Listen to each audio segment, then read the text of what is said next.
And this week, Dr. Paul has a great wingman for you. Dr. Paul, tell us about our wingman this week. Well, I'm happy to, Commander Drew. This is a unique pair of wingmen. Wingmen, these are Cape member wingmen, someone that looks out. Wingmen look out for each other. Wingmen look out for each other. Here we have a pair of wingmen who ended up looking out for each other in unexpected ways. Talk about two gentlemen, one named Adam Gates and the other named Tim Simmons. Adam worked in a food bank, delivering out food to the homeless. Tim was a person who was homeless. And somehow they got together and Tim came to Adam, I guess when he was working at the food bank, said, I really need food. He said, no problem, I'll get you food. And I'll even get you food tomorrow. And I'll even get you food next week. And they started like just a little relationship with each other. You know, about 2 weeks later, Adam had some opportunity and moved away to another state. He moved a couple thousand miles away to Colorado. Tim kept in touch with them by text messages. And they kept the friendship going. And I guess years later, Adam, you know, the caregiver in this case, went through a period of severe and crippling depression, didn't know how he was going to cope. And he states that it was through his relationship with Tim, through their text messages. They're encouraging Tim encouraging Adam to keep going, that he came out of it.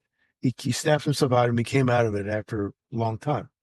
In any case, shortly thereafter, Tim contacts Adam and says he needs help.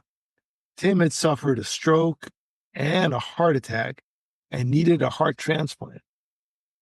In order to get this transplant, Tim was tasked with raising $5,000. How is he going to get a homeless person, formerly homeless? $5,000 is a lot of money. He states, you know, what he needs to Adam. Adam arranges, he gets the $5,000. They raise the $5,000 and realize that, and the reason he has to do this is because Tim has a history of substance abuse. He's a drug addict. So in order to justify getting a human heart placed in you, you basically got to prove you got to have some skin in the game. And his skin in the game was $5,000. Realizing the cost of a heart transplant in the U.S.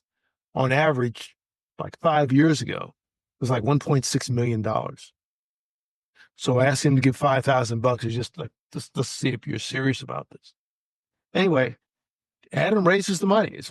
He raises the money, raises the $5,000 and a little bit more for care that Tim will need afterwards. Long story short, Tim gets a heart transplant. And today the two men are still fast friends. They've helped each other out, and they're both working on a book about Tim's life. Don't know what the title will be, but they're actually working on a book. Might even become a screenplay. So these are two wingmen who use what I call CCMRT, communication, cooperation, mutual respect, and trust. And they basically help save each other. Wow, that's an amazing story.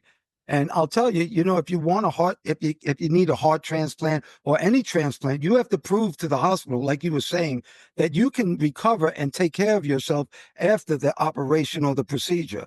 And we were talking about vitamin C and vitamin D that were in Magic Mind. If anybody'd like to get Magic Mind, just go to magicmind.co, magicmind.co, and they'll give you 40% off if you get a subscription. If you just like to try it for a couple of times, just put in the code Wingman20 and they'll give you 20% off. Well, everybody out there who can hear me or see me, whatever you think is important, whatever you think is beautiful, and especially whatever makes you happy, may you have that today and forever. I pray for peace. I pray for peace too, Commander Drew, and to all our subscribers and all those who listen, like, and share our message. We appreciate you. Thank you for your support. If you're looking at YouTube, please give us a like, a thumbs up. It helps the Google algorithm spread this. So pass this on to someone you know, someone who likes aviation or someone who likes life, to hear something positive, something a little bit different. Thanks again.